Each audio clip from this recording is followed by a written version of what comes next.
ఓం నమో వెంకటేశాయ. శతం విహాయ భోక్తవ్యం. ఈ మాట కూడా మనం విరివిగా విని మాటే. శతం విహాయ భోక్తవ్యం, సహస్రం స్నానమాచరేత్, లక్షం విహాయ దాతవ్యం, కోటిన్ త్యక్వా హరిం స్మరేత్. 100 పనులు ఉన్నా మానుకుని సకాలంలో భోజనం చేయాలట. అందుకనే మన పెద్దలు మనకి వేళకి భోజనం చేస్తూ ఉండనన్న అని చెప్తూ ఉంటారు. అలాగే సహస్రం స్నానమాచరేత్, భోజనం చేయమన్నారు కదా అని చెప్పి స్నానం మానేసి చేయకూడదు, అది అనాచారం అవుతుంది. 1000 పనులున్న మాని పక్కన పెట్టి స్నానం చేసి శుద్ధిగా మన దైనందిన కార్యక్రమాలన్నీ చేసుకోవాలి అనే అర్థం కనపడుతుంది. అలాగే లక్ష్యం విహాయ దాతవ్యం, దాన గుణం గురించి ఎంత గొప్పగా చెప్పబడిందండి మన శాస్త్రం.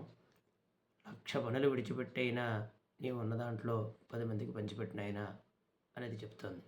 అలాగే కోటిన్ త్యక్వా హరిం స్మరేత్ అంటే 1,00,00,000 పనులున్నా మాని అని అర్థం ఎప్పుడు చెప్పుకోకూడదు. ఏ పని చేస్తున్నప్పటికీ కూడా మనస్సులో హరినామస్మరణ ఎప్పుడూ జరుగుతూ ఉండాలి. అదే చిత్తం శివుని పైన అనే మాట ఉంది కదా మనకి.